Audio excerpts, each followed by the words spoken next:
যে দুদিন আগে ভারতের সরকারের পক্ষ থেকে ভারতের লোকসভায় তাদের পররাষ্ট্র বিষয়ক সংসদীয় কমিটি যে প্রতিবেদনটা পেশ করেছিল, সেখানে তারা বলেছিল যে ভারতের মাটিতে বসে শেখ হাসিনাকে কোনো ধরনের রাজনৈতিক কার্যক্রম চালানোর সুযোগ দেওয়া হচ্ছে না। মানে হবে না বলে নাই, বলছে হচ্ছে না, মানে তখন থেকে হচ্ছে না, আগে থেকেও হয়নি, কখনোই হচ্ছে না। তো তখন প্রশ্ন উঠেছিল যে যদি দেওয়াই না হবে তাহলে উনি কীভাবে বিভিন্ন ইন্টারন্যাশনাল মিডিয়াকে সাক্ষাৎকার দিচ্ছেন এবং সেই সাক্ষাৎকারে উনি ওনার পরবর্তী পদক্ষেপ সম্পর্কে বলছেন। তো এই প্রশ্ন নিয়ে কিন্তু দুই ধরনের কথা আছে। এক ধরনের কথা হলো উনি সাক্ষাৎকারে ওনার অবস্থা উনি বর্ণনা করতেই পারেন, সেটা তো রাজনীতির পার্ট না। রাজনীতির পার্ট হলো কীভাবে উনি দেশ দখল করবেন না কী করবেন এগুলো। আবার অন্যভাবে একটা ব্যাখ্যা হয় যে তার মতো ব্যক্তি যে কথাটাই বলেন সেটাই আসলে একটা রাজনৈতিক ইঙ্গিত অথবা রাজনৈতিক একটা পদক্ষেপ।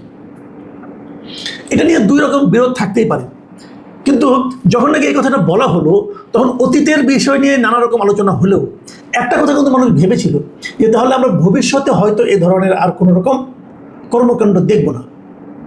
কিন্তু বাস্তবে হলো সম্পূর্ণ উল্টা।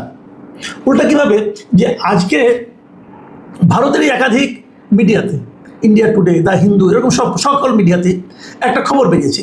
সেই খবরটা হলো যে উনি আগামী 5 তারিখে মানে ডে আফটার টুমোরো, পরশু দিন উনি প্রথমবারের মতো ভিডিওতে আসবেন।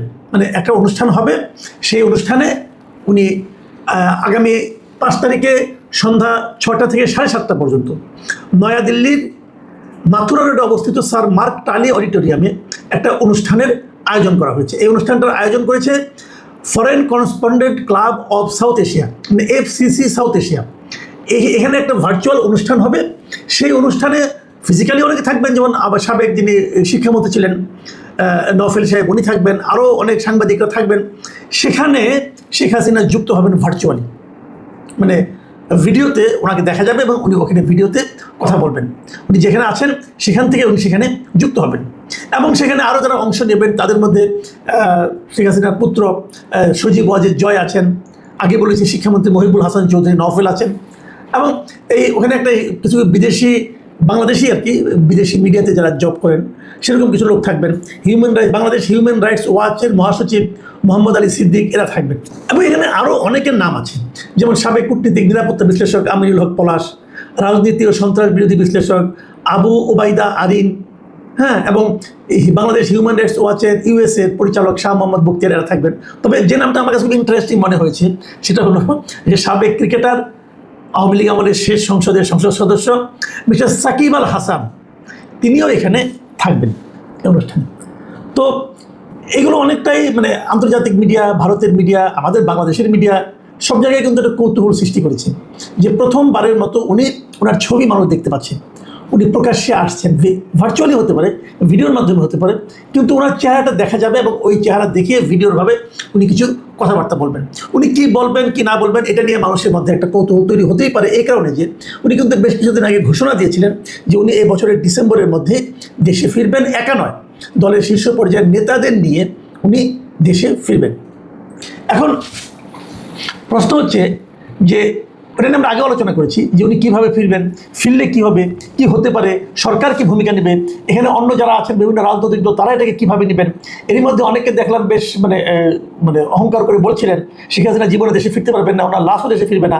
আমি নিজেও একসময় মনে করতাম যে উনি হয়তো আর দেশে ফিরবেন না, ফিরতে পারবেন না, কিন্তু এখন অবস্থা দৃষ্টি মনে হচ্ছে যেন সব কিছু চেঞ্জ হয়ে যাচ্ছে। এবং কেউ কেউ এমনও বলছেন, ভারতীয় অনেক কূটনীতিকও বলছেন, ভারতের একটা পত্রিকা, যেমন ভারতের পত্রিকাগুলোতে এটা এসেছে। দেখুন আমি আপনাকে একটা পত্রিকার হেডলাইন, দুটো পত্রিকার হেডলাইন বলি। যেমন ইন্ডিয়া টুডে তারা হেডলাইন করেছে যে 2 years after ouster Sheikh Hasina to make first public appearance in India, মানে ক্ষমতাচ্যুত হওয়ার 2 বছর পর শেখ হাসিনা প্রথম পাবলিকের সামনে আসছেন। যেভাবে আসুন, ভিডিওর মাধ্যমে হোক না হোক আসছেন। এবং এই আসার জন্য উনি বেছে নিয়েছেন ঠিক 5 আগস্টকে, যে 5 আগস্টে ওনাকে সর্বশেষ দেখা গিয়েছিল, জনগণ থেকে সবশেষ যেদিন দেখেছিলেন তার ঠিক 2 বছর পূর্তির দিনে উনি আবার জনগণের সামনে আসছেন। এখন এই 5 আগস্টকে বেছে নেওয়া এটাও কি কোনো ইঙ্গিতপূর্ণ বিষয় কিনা এটা আমি বলতে পারবো না, কিন্তু এটা নিয়ে কিন্তু আলোচনা চলতেই পারে যে হোয়াই 5 আগস্ট, এটা অন্য দিনও তো হতে পারতো, তাও হয়নি, একদম 5 তারিখে হয়েছে।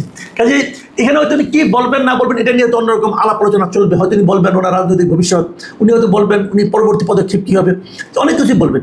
তো এটা নিয়ে আলোচনা হচ্ছে। কিন্তু ইন্টারেস্টিং একটা হেডলাইন আমি দেখলাম, ভারতের খুব বিখ্যাত একটা পত্রিকা দ্য হিন্দু, ওনারা যে শিরোনামটা করেছেন সেটা আপনারা শুনুন।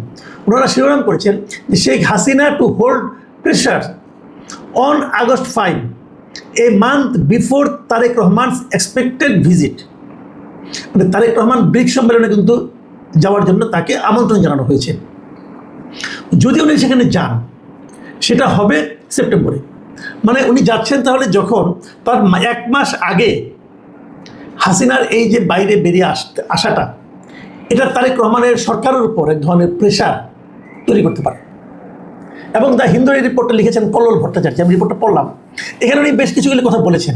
উনি যে কথাগুলো বলেছেন তার মধ্যে আমি দু একটা কথা আপনাদেরকে বলি। উনি বলার চেষ্টা করেছেন, যে একজন এক্সপার্টের বক্তব্য দিয়ে উনি বলার চেষ্টা করেছেন যে এই যে হাসিনা ঘোষণা করেছেন যে উনি বাংলাদেশে ফিরে যেতে যাবেন, এই জিনিসটা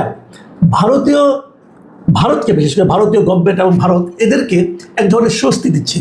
তারা মনে করছেন এটা দেওয়ার মাধ্যমে তারা একভাবে লাভবান হবেন। কারণ ভারতের উপরও ইন্টারন্যাশনাল একটা প্রেশার থাকতে পারে, বাংলাদেশে একটা প্রেশার থাকতে পারে যে তারা বাংলাদেশ থেকে ক্ষমতাচ্যুত এবং সাজাপ্রাপ্ত রাজনীতিবিদ এবং সাবেক প্রধানমন্ত্রীকে ভারত আশ্রয় দিয়ে রেখেছে। এটা ভারত বাংলাদেশের সম্পর্কের ক্ষেত্রে একটা নেতিবাচক প্রভাব ফেলতে পারে। কিন্তু যদি উনি নিজে থেকেই ব্যাক করতে চান অথবা যদি ব্যাক করেন, তাহলে এই জায়গাটাতে ভারত নির্ভর হয়ে যেতে পারবে। এটা হলো এক ধরনের বক্তব্য। আর এই রিপোর্টে আমি আরেকটা জায়গায় পড়লাম, সেখানে হলো মিস্টার পিনাক রঞ্জন চক্রবর্তী, আপনাদের খেয়াল আছে বাংলাদেশে একসময় ভারতের হাই কমিশনার ছিলেন। তিনি বলেছেন যে উনি মনে করেন যে হাসিনা ডিসেম্বরের মধ্যে দেশে ফেরার যে ঘোষণা দিয়েছেন এটা আসলে ফাঁকা বলি নয়। উনি মনে করেন যে হাসিনা আসলেই ফিরবেন, এবং উনি এটা কারণ হিসেবে বলছেন যে ওনাকে আসলে উনি যদি না ফিরেন তাহলে হয়তো আওয়ামী লীগে হারিয়ে যাবে। আওয়ামী লীগকে টিকিয়ে রাখার স্বার্থেই ওনার ফিজিক্যাল প্রেজেন্স বাংলাদেশে এটা খুব জরুরি, এবং যে কারণে উনি ফিরবেন। এবং উনি আরেকটা কথা বলেছেন যে তার অ্যাগেনস্ট, তার বিরুদ্ধে কোনো ধরনের লিগাল যদি প্রসিডিওর গ্রহণ করা হয়, লিগাল কোনো রকম ব্যবস্থা নেওয়া হয় যাতে নাকি ফিজিক্যালি ওনার কোনো শারীরিকভাবে ওনার কোনো ক্ষতি হতে পারে, সেই বিষয়টা নিয়েও কিন্তু ওনাকে চিন্তা করতে হবে, তারপর ওনাকে ফিরতে হবে। এবং উনি এটাও মনে করেন যে এটা ইমিডিয়েট যাওয়ার সঙ্গে সঙ্গেই হয়তো কোনো ধরনের পানিশমেন্ট ওনাকে দেওয়া হবে না, ওনাকে এটা নিয়ে আপিল করার সুযোগ দেওয়া হবে। এবং এক্ষেত্রে ভারতও কোনো ভূমিকা রাখতে পারে কি না এটা নিয়েও কিন্তু উনি এক ধরনের একটা সম্ভাবনার কথা বলেছেন। মানে ওনার বক্তব্য হলো যে এটা আমি অবাক হব না যদি ভারত এখানে কোনো একটা ভূমিকা রাখে, এবং ভারত যদি এই বিষয়টা নিয়ে বাংলাদেশের সঙ্গে আলোচনা করে এবং ওনার নিরাপত্তার ব্যাপারটা এনশিওর করতে চায়। এটা খুব একটা মানে সে অবাক হবে না। তো এই যে ঘটনাগুলো ঘটছে দেখুন, যে যখন কতগুলি বিষয় দেখতে উনি আগের থেকে ইন্টারভিউ দিচ্ছিলেন উনি ফিরবেন, তারপরে ভারত বলল আমার এখান থেকে কোনো রাজনীতি চলবে না, এবং বলার পরে উনি ঘোষণা দিলেন যে উনি প্রকাশ্যে আসবেন, ভিডিওর মাধ্যমে আসবেন, এবং তারপর বিভিন্ন এই সময় 1 মাস পরে সেখানে আবার ভারতে আবার তারেক রহমান যাবেন, এবং সব কিছু কিন্তু শেখ হাসিনা, বাংলাদেশ সরকার, ভারত সরকার এর মধ্যে ঘুরপাক খাচ্ছে। এখন এখান থেকে ইঙ্গিতটা কি পাচ্ছেন আপনারা? এখান থেকে কিন্তু অনেক কিছু ঘটবে এরকম মনে করা যায়, এবং যে ঘটনাগুলো ঘটবে বলে আমি মনে করি শেষ পর্যন্ত। এখানে আবার আরেকটা কথা বলিনি, আরেকটা কথা বলে নেওয়া দরকার।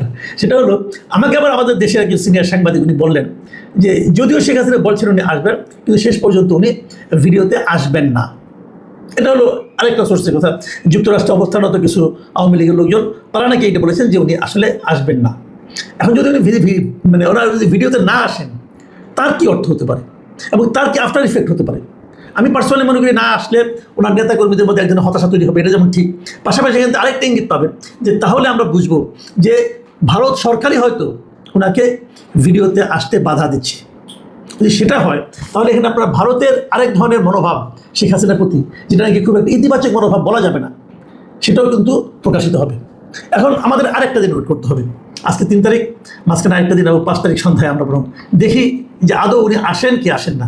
তবে আমার যেটা মনে হয় যে শেখ হাসিনার বাংলাদেশে ফেরা না ফেরা এই সব কিছুই অতি দ্রুত আমরা বোধহয় ঘটতে দেখব।